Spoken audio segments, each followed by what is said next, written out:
It's really a pleasure to be here. As I mentioned at the beginning of the session, this is not work for me.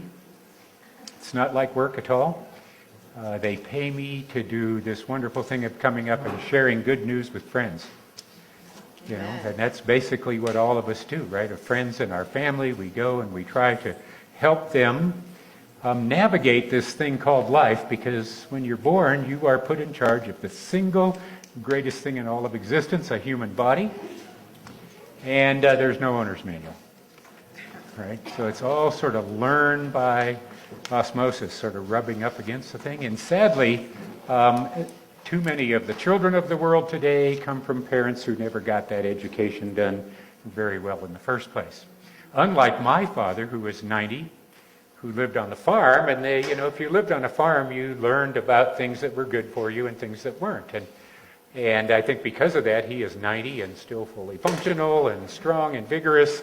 But what did they eat? They ate great foods. They grew just about everything that they ate. And what they didn't grow and eat, the guy next door or downtown, the baker, the butcher, whoever it was, that was the local community of food providers, did that.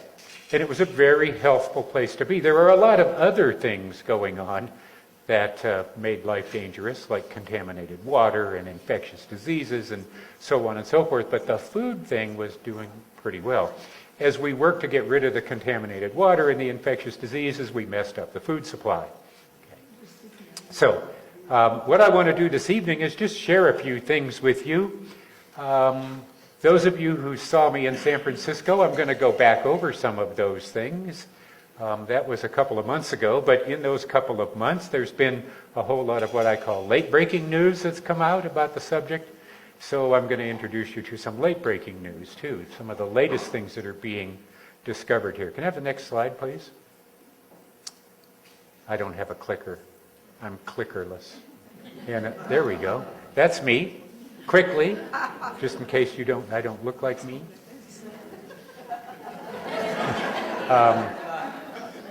That slide is just for me to remind myself to tell you a little bit about my story. I actually joined Jerry Brassfield and GNLD in 1968. I was a college student.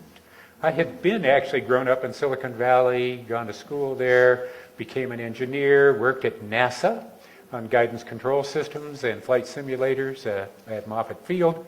We did a really great job getting the Apollo Moon project done, so as a reward I was drafted. Okay, it's a true story. And I went into the Army, and I eventually convinced them to let me go, please. And they let me go. I went back to school, and while I was in school, I got a job working in a factory that Jerry owned as the graveyard janitor. I would go to school during the day, and then I would work in the factory at night, and I would eat the rest of the time and get no sleep. To make a long story short, I graduated eventually studying chemistry and was offered a job in the factory and went from the janitor, the graveyard janitor, to the production manager, to the purchasing manager, to the plant manager, and on up the line. And 45 years later, here I am. So I have been through the product side of this thing from the very, very bottom with the broom, looking around saying, what is this junk on the floor? And why are they so messy? Right? All the way up to saying, let's not get any junk on the floor and let's not be messy. So one of the things that makes this company stand out above and beyond all others out there is the slide you see up there right now, based in nature, backed by science. Can I have the next slide, please? When we say nature, though, we don't mean just natural. A lot of companies out there got stuff that's natural. Doesn't mean it belongs in your body. In theory, everything on the planet is natural, okay? Meaning that it's here naturally. There's a lot of man-made junk, but a lot of natural stuff has no place in your body. What we mean is human natural, things that are natural for humans, the whole food, human food chain sort of thing when it comes to nutrition. So when we say natural, we don't mean just natural, any sort of natural, we mean human natural. Next slide, please. We also mean, when we say backed by science, we mean real science from real scientists. You know, our scientific advisory board was founded around one of the great scientists of all times, one of the most preeminent scientists of the last century, Dr. Arthur First. I always used to tell people, if you got everybody together of Dr. caliber and capabilities and sat them down for lunch, you could sit them at a table for 4. Of all of the scientists that did all of this work over all of those years, Dr. First is credited with some of the great discoveries, chemotherapy and things like that. When he transitioned to the idea, rather than treating cancers and other diseases, to preventing them, is when he came to GNLD and changed the way we do things. And ever since then, we have been guided by this idea that given the right things, the body has the capacity to protect itself from just about everything. Even a bullet if you're fast enough to get out of the way. Next slide, please. Along the way, we had developed this reputation for good science and had an opportunity to have these sorts of folks as research partners. U.S. Department of Agriculture, Centers for Disease Control and Prevention, and on. I won't read the list. Those of you who know the company know the list. I just remind you that you can't buy your way into this group. You have to earn your way into this group. You know, the USDA makes any sort of research budget we might have look like pennies. Okay? Same with the CDC. The reason that we got involved with them is from doing work, high quality science from years. They actually approached us and asked us to work with them on a few projects. Next slide, please. All of that work resulted in a bunch of things that other companies wish they had, and that is peer review publication, proof that their products work. This puts you, the distributor, in a very powerful position because you don't have to say, you know, trust me, they work. Okay. Believe me, they work. You can say, look, it's right here in the American Journal of Clinical Nutrition or the Journal of the American College of Nutrition or any one of these other journals. I'll talk more about that in a little while, just so you can get a full grasp of what that means. But it's a very powerful position to be in. They don't have to take your word for it. They can take the word of some of the leading researchers in the world. Next slide, please. The result of all this is life-changing products. You all know that. I know that. There's a bunch of people out there that need to know that because their lives need to be changed. Okay, they are clinging to health, some of them not very tenaciously, you know, falling off all the time, getting further and further into what we call metabolic debt, trying to deal with the life that they're confronted with. So all of this work, this commitment to nature, human natural, and backed up with science, but not just any science, solid science from real scientists working with the best scientific institutions in the world, published in the most respected peer-reviewed journals in the world, really separate our company from others. Next slide, please. What I'd like to do now is talk about that philosophy and how we put that at play and how, though we've been doing this for years, the scientific community is coming along and catching up to us. And I don't say that with disrespect to the scientific community because, you know, science moves at a certain pace.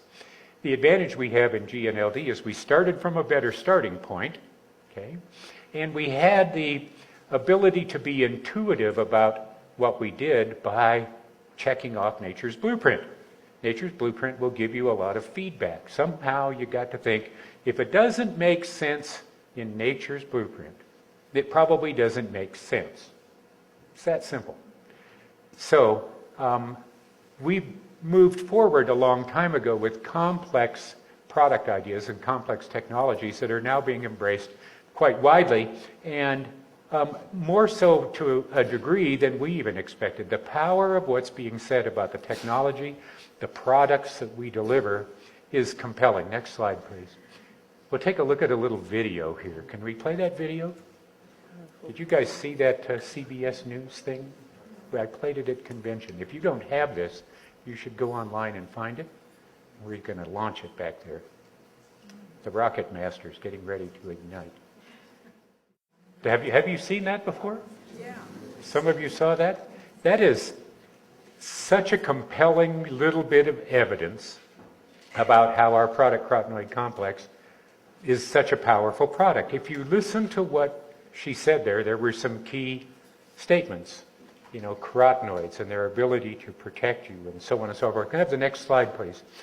It's based on this little piece of research here that you see from this is the Journal of the National Cancer Institute. That's what the JNCI stands for. And if you look at that slide, you can see that the researchers highlighted some key things about this piece of research that is the background for that piece you just saw. One of those is that higher circulating carotenoid levels, you notice I've highlighted that, or people with that, women with that, are at a reduced risk of breast cancer, according to the study published in December. Okay, what's important there is higher circulating carotenoid levels. That means that they have to be in your bloodstream. Doesn't matter if they're in your product. If they don't get in your bloodstream, so what? You might as well, use them to paint your house.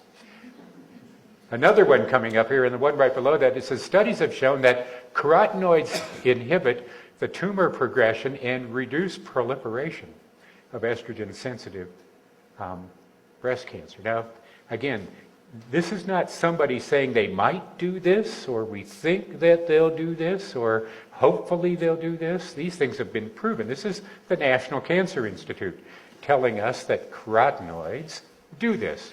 And then down on that last page, it says over 3,000 subject, blah, blah, blah. Individual and total carotenoids. And that's where the science is starting to catch up with this. They're starting to recognize that carotenoids, and there are many of them, have individual bioactive functions in the body, but they also work in synergy with one or more other carotenoids to get something done.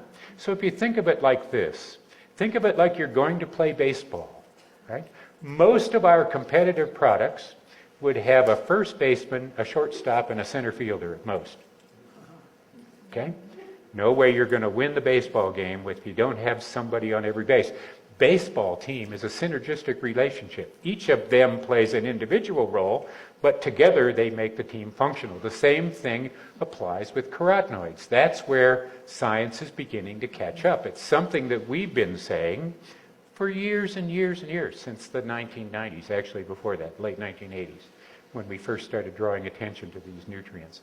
That individual carotenoids are powerful, but it's the combined total of all of them together that provides the benefit. Next slide, please. Here's another one.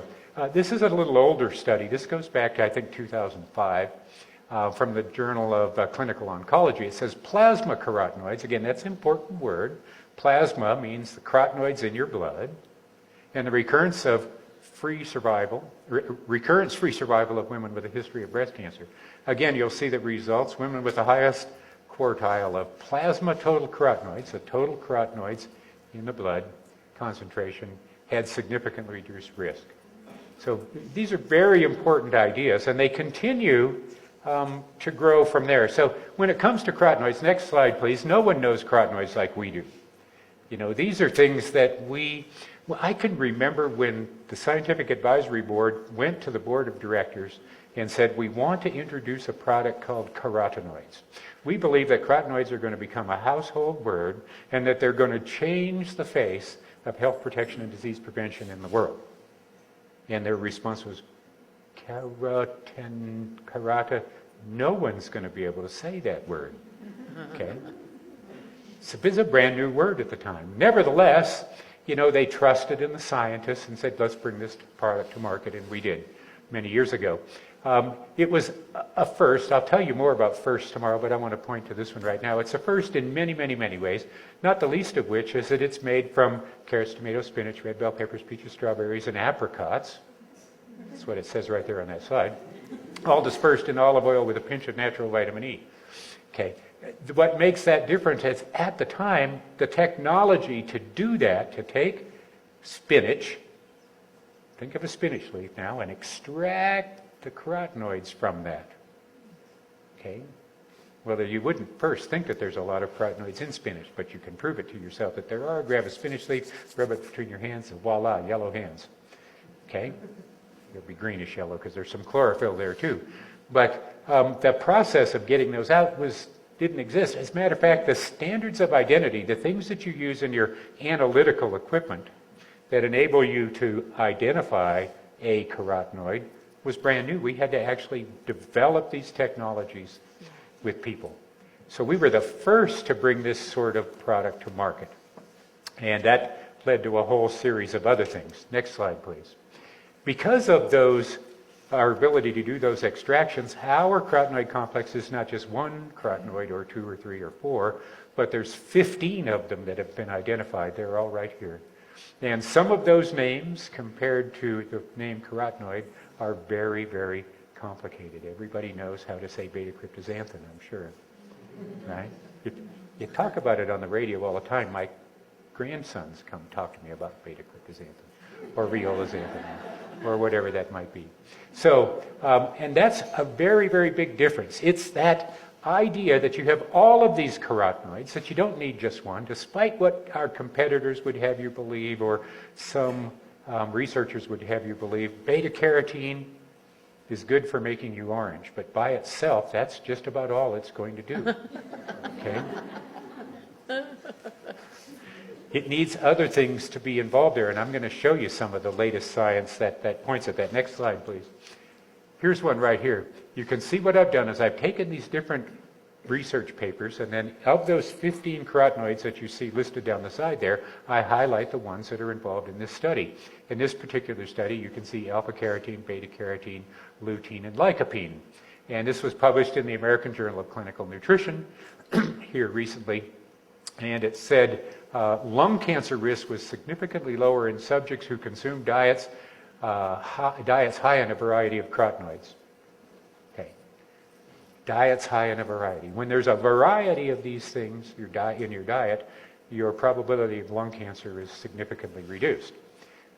If you want to get a variety of carotenoids in supplementation form, we're the only choice you have. Especially whole food, human food chain choice. There's some out there that will sell you, pond scum ones, Dunaliella salina, or others from Blake's-Lea trispora. That's an asexual fungus. Yeah. They're out there. Some of our competitors use it. Fine competitors, just not really maybe as serious as we are, use those sorts of things. And you can see that there was a big benefit, 63%. If you see that number up there, it says subjects who never smoked, a 63% lower incidence. So if you're doing whatever you can, the probability of getting lung cancer, even if you never smoked, is dramatically reduced with carotenoids. Next slide, please. Here's another one. Here's actually a couple. One from the British Journal of Nutrition. It says here that high intakes of carotenoids, including alpha, beta, carotene, beta-cryptosanthin, lutein, zeaxanthin, and lycopene, can reduce the risk of epithelial ovarian cancer. Okay, and the one right below that from the Asia Pacific Journal says higher intakes of lycopene, beta-carotene, and beta-cryptosanthin is associated to a lower risk of breast cancer. So these are, again, talking about what makes these research papers so important is the fact that they're talking about these things together, carotenoids together in synergy, not individually. The idea of looking for that individual magic bullet is what we refer to as the drug paradigm of thinking. The drug industry wants to go out and they want to find that one molecule that they can patent, right? And then they can own that one molecule, and then they want everybody to take it. Sort of like a statin, okay? They want everybody to take a statin drug because they make a lot of money off of that. Now, I'm not suggesting that at times a statin might not be advisable. If you have real trouble with your cholesterol and can't maintain it with proper diet and exercise, then maybe you need a drug intervention. But it is an intervention, okay? It's intervening in a natural process in the body in order to give you some control over your cholesterol levels that you otherwise are incapable of achieving. So don't feel bad about it if you get there, but just recognize that if you're causing the body to do something it can't do on its own, that's a drug response. But when you start looking at these carotenoids in groups again, they become very compelling that individually they're great, but in groups they're even better yet. Next slide, please. Here's another one. This is from the Archives of Internal Medicine. That's one of the JAMA publications, Journal of the American Medical Association. These are going to talk about a few carotenoids that you don't always hear about. Everybody have their alpha-carotene today? Because it says serum alpha-carotene concentrations were inversely associated with the risk of death from all causes. Ooh, think about that for a moment. Inverse association means that when your alpha-carotene levels, serum alpha-carotene levels, right, in your blood, are high, your probability of death from all causes is low. That's a pretty compelling statement, especially from the Journal of the American Medical Association. And it goes on to say, and cardiovascular disease and cancer and all causes other than cardiovascular disease and cancer. It's almost like they're saying alpha-carotene makes you bulletproof. Okay? So, if you look around at the competitors again, there's no one out there, very few, if any, out there that have got a product that delivers alpha-carotene. Now, alpha-carotene has been on our label since 1992. Okay, that when we introduced the product, we knew it was there. We actually did the work to prove it was there. Not only did we do that, we standardized the amount. So the amount of alpha-carotene that's present there is consistent every time and equal to as much as you would get if you had a salad plate full of carrots, tomatoes, spinach, red bell peppers, peaches, strawberries, and apricots. Okay? Next one says analysis of bioavailable potential health effects of capsanthin. Everybody knows what capsanthin is, right? You didn't even know you needed it, did you? But you do. And this is very emerging, and this particular piece in Food Reviews International says that capsanthin is helpful for disease prevention. They're not exactly sure why yet, because this is very, very new. But when capsanthin is present in significant quantities in your serum, again in your blood, the incidence of disease is dramatically reduced. And the way they do that is they get this epidemiology. They get broad populations, thousands of people. They break them into, they get data about how sick they got, who got sick, who didn't, what they got, when they got it, how quickly they recovered. They break that down into tertiles, thirds or quartiles, quarters or whatever. And then they compare the worst performers against the best performers. And when they looked at the best performers in terms of alpha-carotene in their bloodstream, the probability of disease compared to all the others was any disease was dramatically reduced. Powerful piece of work. Next slide, please.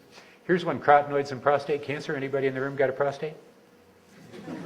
None of you ladies raise your hands. Some of you men better raise your hands. Okay. This one, so this is in many reviews in medicinal chemistry. This is the chemistry of medicine, if you will. It says higher circulating, again, that word circulating means it's in your blood, levels of alpha-cryptozanthin, alpha-carotene, trans-beta-carotene, lutein, zeaxanthin, and cis-lycopene, all of which are in our product, right, contribute to lower prostate cancer risk. Now, we've known about lycopene and its ability to protect the prostate for a long time. That's why they want you to eat more ketchup. Right? Tomato products, right? So, but we realized, but they didn't realize that there's a synergistic relationship between those carotenoids in there. That lycopene by itself is protective, but lycopene in the presence of all of these others, that protection is dramatically enhanced. Another one right below there, the relationship of plasma carotenoids, plasma in the blood, right, and prostate cancer. It says high circulating levels of alpha-cryptozanthin, alpha-carotene, trans-beta-carotene, lutein, and zeaxanthin may contribute to lower prostate cancer risk. Okay, and this is just two of many studies that continue to point to the fact that carotenoids in general, and that particular cluster of 5 or 6 in particular, have this way of protecting the prostate that they can't do alone, and other nutrients don't do at all. Next slide, please. Another one. Here's cancer prevention research. It says beta-cryptozanthin provides a beneficial effect against cigarette smoke-induced inflammation, oxidation, and DNA damage. Wow. DNA damage. If we think about disease, damage to the DNA, when our DNA becomes damaged, that's a trigger to a lot of different diseases. I mean, you can damage your DNA and go blind. So when they talk about these things, they're talking here about against cigarette smoke-induced damage, inflammation, oxidation, and damage, and squamous cell metaplasia. That's a real powerful statement. Now, that's beta-cryptozanthin. Everybody had their beta-cryptozanthin today? Did you talk to the people in line at the supermarket about, oh, look, I see you've got some beta-cryptozanthin. If they've got like a red bell pepper or something like that, you got it covered. You can, oh, I see you don't have any beta-cryptozanthin. Oh, my gosh. Right? Not to be confused with kryptonite, which is what got Superman. Okay, this is beta-cryptoxanthin. And then in the journal Carcinogenesis there, it says, the apparent cancer preventive effects. The apparent cancer preventive effects, it's apparent that they prevent cancer. Okay, it's not, again, a question. It's not a maybe. It's not we hope. It's apparent that they prevent dietary carotenoids may depend on enhanced DNA repair. Wow. Now, this is the very front edge of our understanding of nutritional science. When you start getting down inside cells and down inside the nucleus of the cell and down into the DNA, you're getting down in there. And what we're finding is that carotenoids play very important roles. You know, we've always known they've been cell protectors. We showed that. The USDA showed that.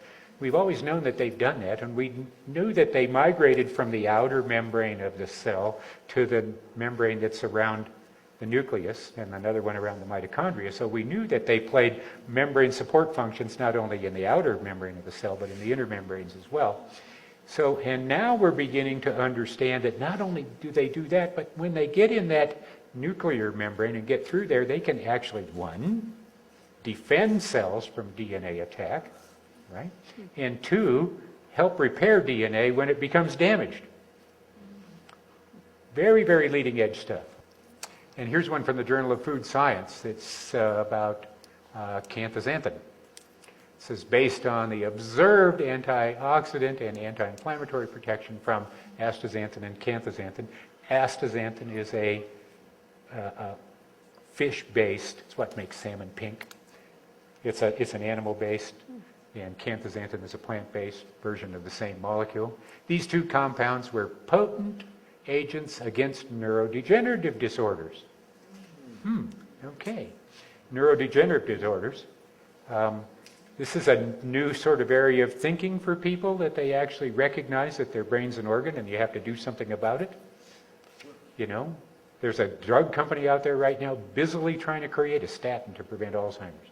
Not literally a statin, but that same equation, because it's become such a concern in an aging population. You know, there's a lot of us going to get very old, and a lot of us will be home, but the lights will be out. That's the fear. I don't mean to make fun of that, because it's a very serious thing, but it's almost so serious that if you don't stop and take a little of the edge off it, you know, you'll be scared to death about getting older. And a lot of people are scared to death about getting older. But these neurodegenerative disorders are more than just Alzheimer's. You know, these sorts of things, neurodegenerative disorder.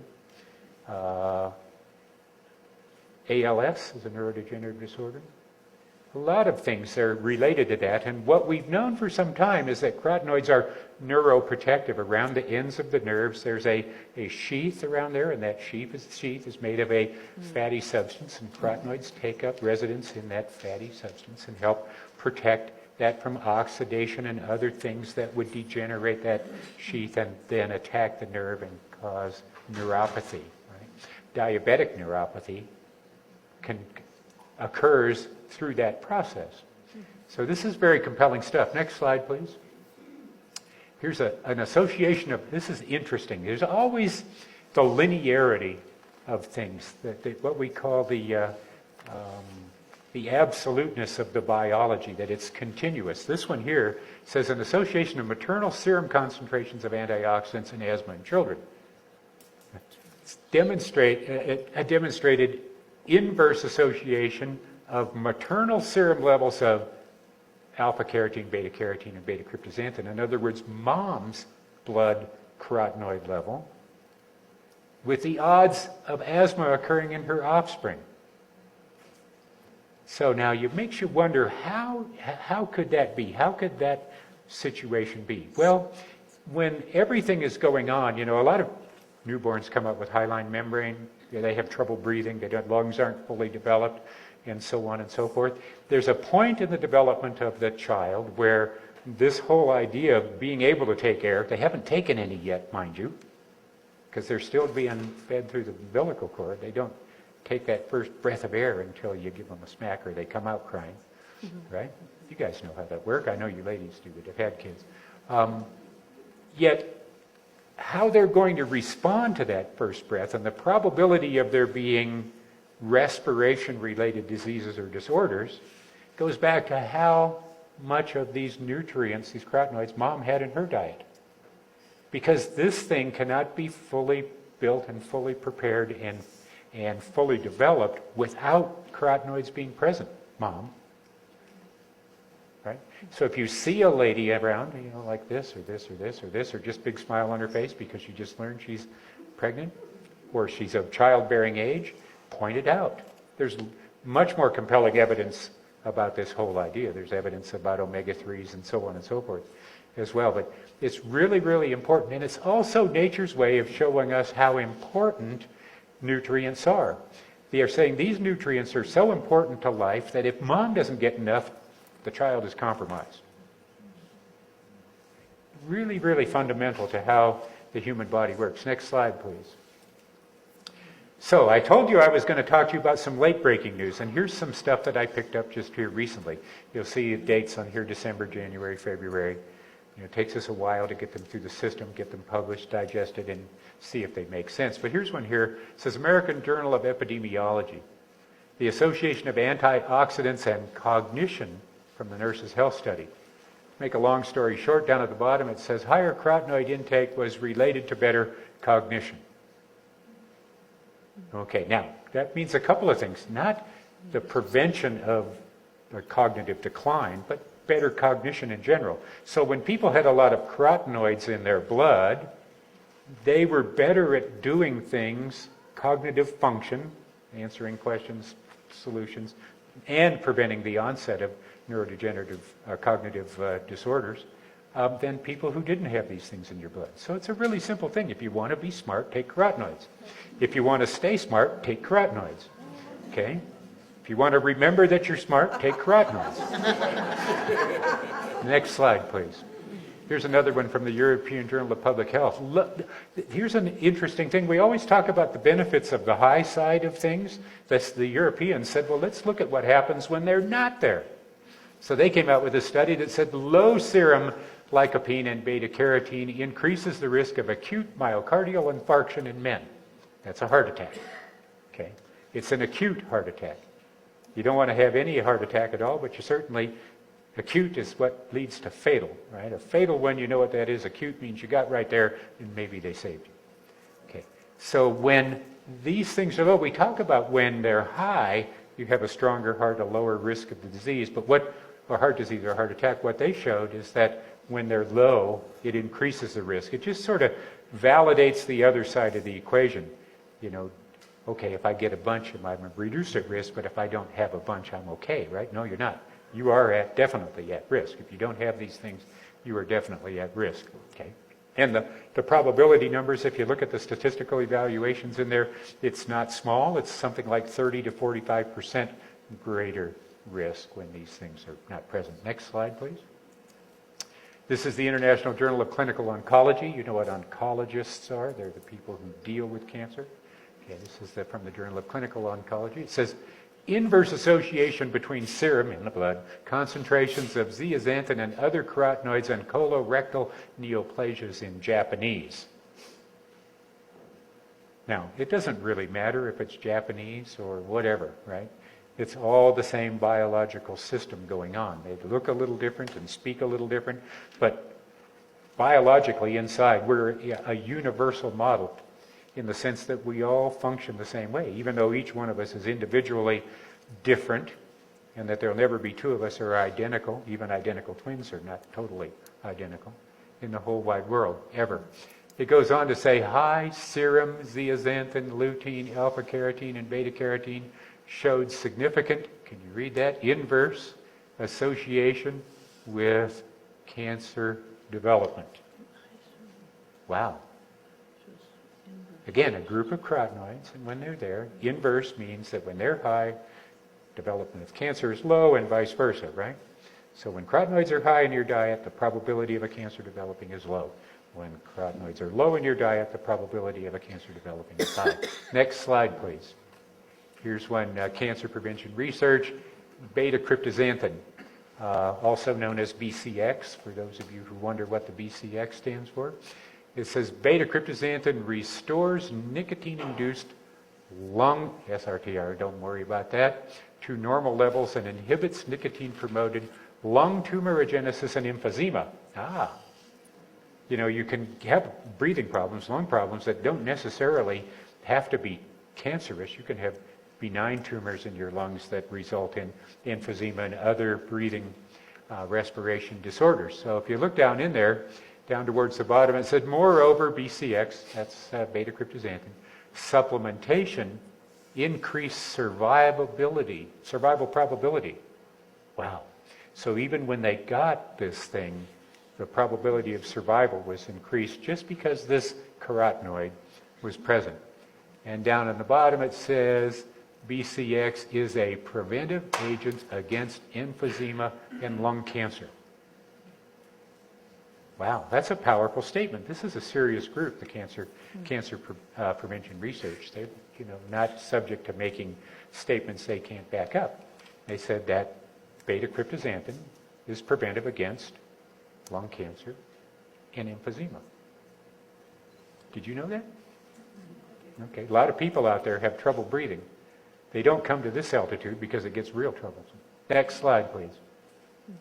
This is an online, I don't know if you guys go online and look around, PLOS is an online service that's provided where you can subscribe and they send you everything about a related compound. If you want to know about carotenoids, just type it in there and they'll bury you. Some days I get 20 to 25 scientific references on a single subject. This one says high serum carotenoids, again, broad serum carotenoids, associated with lower risk of bone loss and osteoporosis. Wow, now that's a surprise, huh? Who would have thought that carotenoids played a role in bone loss?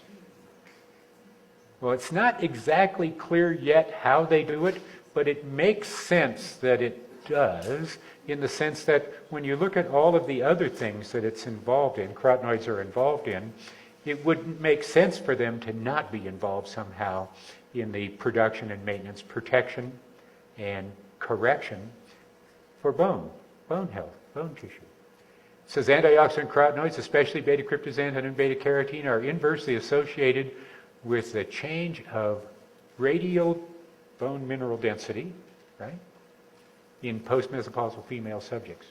So again, if you think about how the female body works and what goes on with estrogenic activity and how when estrogen declines over time, the body can become imbalanced.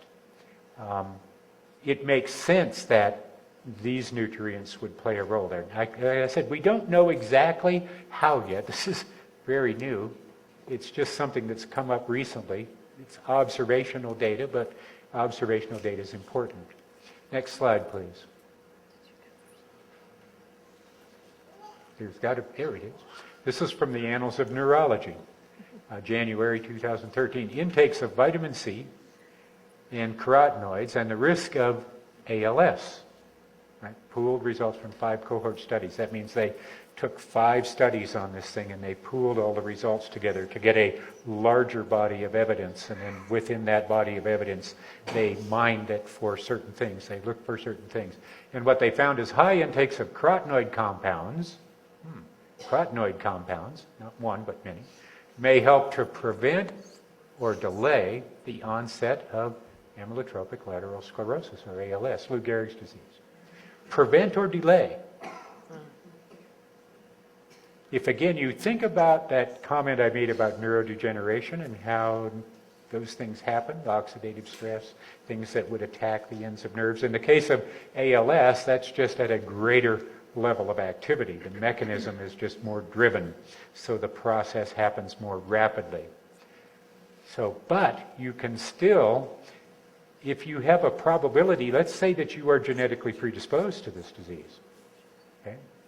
This tells me that even though I'm genetically predisposed, if I have a high carotenoid diet, I can actually reduce the probability or delay the onset of this happening. We see that occurring in a lot of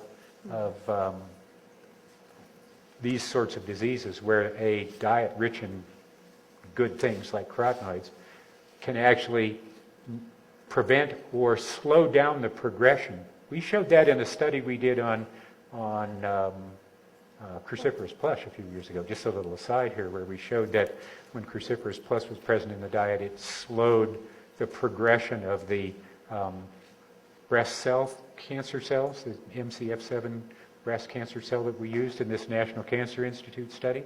It showed that we can slow the pace of that to 1/10 the speed normal, meaning that if you were to develop breast cancer and it were to develop into something serious over a 2 or 3 year period of time, this would tell us in an optimum situation that could take 20 or 30 years instead of 2 or 3 to become serious. So this idea that you can, through really abundant and focused nutrition, delay the onset of things is important. And they go on to say the greater total carotenoid intake was linked to reduced risk of ALS. Again, total carotenoid intake. I keep coming back to this because it's an important subject. Next slide, please. So, here we are with the total carotenoid. Okay? Literally, we do not sell this product well enough, because in order for somebody to understand the importance of what carotenoid complex means, we couldn't call the product all those 15, they can't just say beta-carotene like some or vitamin C. You'd have to list all 15 carotenoids. Right? We couldn't do that. No one would read the label. They wouldn't let us do it anyway. The type would be too small.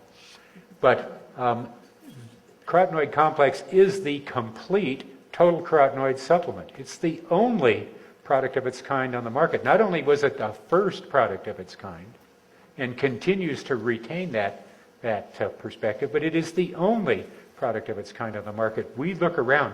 There's other people out there selling carotenoids, but they are not like this product. They don't confine themselves to human natural ingredients. They don't assure that there's this broad spectrum of carotenoids there. They don't standardize to make sure they're there every time.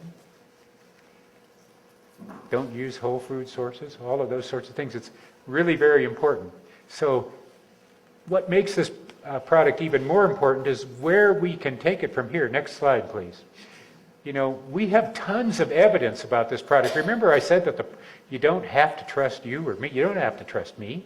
Go read these journals. Go read these articles. They'll tell you that exactly. Listen to what the researchers from the USDA and the CDC and all these other places said about carotenoid complex and what it can do.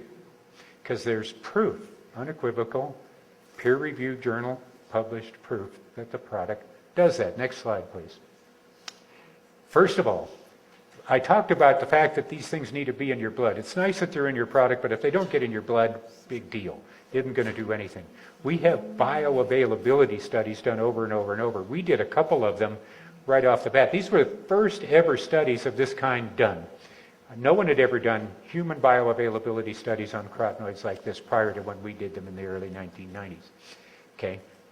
One of those that was published first in the New York Academy of Sciences was what resulted in us being invited to present that research at the New York Academy of Sciences. The first ever time that a network marketing direct seller was ever invited to present scientific research at the New York Academy of Sciences.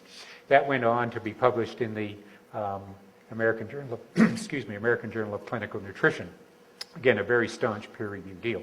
What it said is that when you take carotenoid complex that contains these standardized 5 carotenoids that we found there at that time, we were able to put, now we know there's 15, but 5 that we had standardized for, guess what?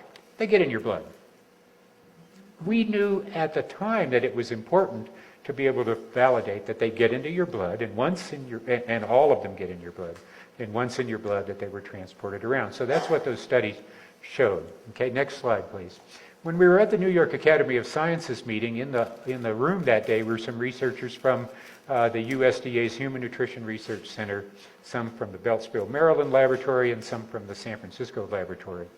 And they were in the audience, and they came up and asked us some questions afterwards. I was there with Dr. First and Dr. Karubi doing the presentation.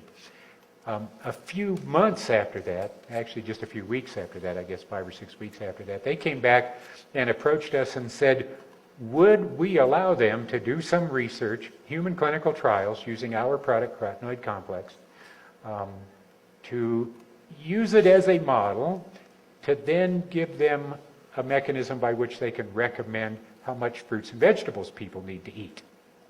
Okay? Because we had standardized it so we knew they were all there, made from carrots, tomatoes, spinach, red bell peppers, etc. And we had standardized them. They looked at it and said, we can use this because it's a known entity. And when we give it to people, then we can look what happens in their blood and look what happens in their body and look what happens in their cells. And then we can go back and work that formula backwards and say you need to eat 4 cantaloupes a week.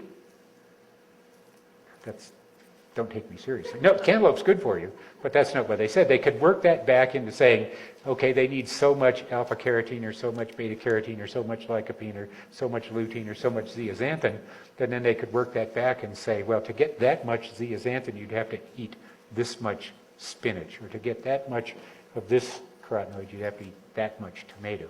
Okay, that was what their goal was, and so we said, sure, and then we gave them thousands of carotenoid complex capsules and some technical support. The first thing they did was run a bioavailability study and prove what we had proven, that they get in your bloodstream. And then they went on to prove that once they're in your bloodstream, they hitch a ride around on the LDL cholesterol molecule and protect that molecule from oxidative attack that leads to the formation of plaque. See, what happens is LDL gets oxidized, and when it's oxidatively modified, it forms a foam cell. And as those foam cells go around, they lodge up against things in the arterial wall, and after a few years or decades, that results in a plaque. Other things accumulate in there, like some calcium or other minerals that might be present. But that's how the process works. So they proved that carotenoid complex actually reduces oxidative stress in the blood, and thus reducing your risk of heart disease. They published that in that journal of free radical biology and medicine. The next thing they showed is when it gets traveled around there, it gets off of the LDL cholesterol bus and jumps into the cell membrane. It moves into the cell membrane, and once in the cell membrane, it actually reduces oxidative attacks on those membranes. It actually protects the membrane. Carotenoids will actually, when an oxidizing agent comes up to a cell membrane and a carotenoid is there, it will be attracted to the carotenoid. The affinity between the oxidative agent and the carotenoid is stronger. There's a stronger attraction than to the membrane of the cell. Thus, the cell is protected. If the carotenoids aren't there, guess what the oxidative molecule does? It reacts with the membrane. So they proved that when carotenoid complex is in your blood, it gets in your cell membranes and dramatically reduces, like by half, these oxidative effects that take place on your cells, thus protecting your cells. One of the primary mechanisms that prevent cancer, and which is why we know so much about cancer prevention in carotenoids today. Okay? Very, very important. And they published that in the American Journal of Clinical Nutrition. And then they went around, no, they published that in the Journal of the American College of Nutrition, excuse me. It's hard to keep up with all this. And then they went further and they looked at, well, you know, we have known for some time that carotenoids modulate immunity. We had seen it in some animal models and so on. You know, if you have a high carotenoid diet, markers of immunity are high. If you take those carotenoids away, markers of immunity will plummet. Give it back, they'll come up. Take them away, they'll go down. Give it back, they'll come up. Take it away, they'll go down. That's well established. What they wanted to see is a couple of things. They wanted to see if synthetic beta-carotene had that same property, one. And two, if our carotenoid-rich extracts, which had these known amounts of carotenoids in them, would actually provide that benefit, and what that benefit might be. Well, here's what they showed. Two-part study. First of all, they showed that synthetic beta-carotene did not do that. When they put people on a carotenoid-depleted diet, carotenoids go down, markers of immunity go down, and then they gave them synthetic beta-carotene, it kept going down. Okay? Because you see, synthetic beta-carotene really isn't beta-carotene. It's a molecule made from acetylene that resembles beta-carotene, natural beta-carotene. It was actually developed as a food color. How many of you remember when margarine came out in a little pouch and it had that little red button in there? That was beta-carotene, right? You bust the button. My job when I was a little kid, because we thought margarine was the cat's meow, right? The cat didn't like it, though. But so you'd bust that, and then I'd squeeze the bag, and after a while, this white lardy-looking stuff would look like butter, and it made us feel much better. look, it looks like butter, it must be good for you. Okay, but it was developed for that. Later on, people thought, well, you know, if we can sell them this stuff made from acetylene, we can make more money on that than we can selling the gas to welders. Okay, seriously, it's made from acetylene. So, no surprise to us that it didn't go back. So they did this, they did the depletion for 60 days, and then they gave them 20 days worth of beta-carotene, and nothing happened. And then the last 20 days, they gave them just 3 carotenoid complex capsules a day. And guess what? Not only did they recover all of the immune power that they had lost, the lymphocyte proliferative responsiveness, how many immune warriors you can produce, and how quickly, and natural killer cell production, the first line of defense against cancer. Not only did we reclaim, the people in this human clinical trial reclaim all that they'd lost in the previous 80 days, but in just 20 days they were above baseline. They came out of the study even having gone through that with better carotenoid status and better immune status than when they walked in off the streets. They published that in the American Journal of Clinical Nutrition. They also went all around the country and the world telling these stories in scientific meetings, dozens of them. So the story got really well told. If you read those things, they say, thank you, NeoLife, or thank carotenoid complex. And down in the 3rd, 4th, 5th page back in there, you can point to it and say, see, told you so. And really powerful. Next slide, please.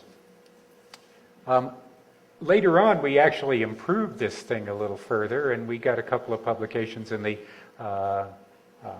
presentations and publications in the Federation of Societies for Experimental Biology that looked into the relationship between certain carotenoids and LDL cholesterol and how that transport mechanism works. Does it get in there and stick out its thumb? How does it get on?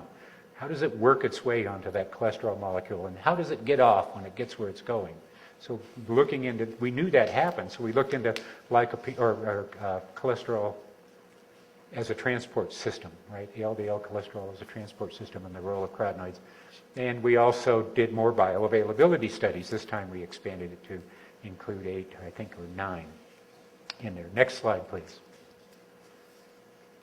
So this is a list of the human clinical trial. This is the human clinical data that proves what I just told you about carotenoid complex is true. This is just the human clinical data, just that which was published in peer-reviewed journals.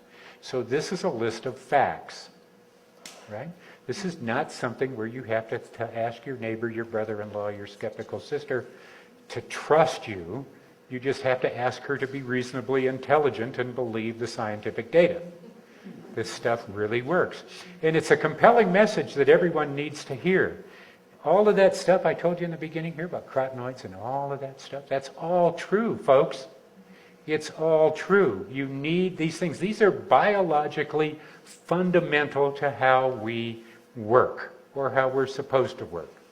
We know that when they're not there, there's trouble. Okay? When they are there, there's joy.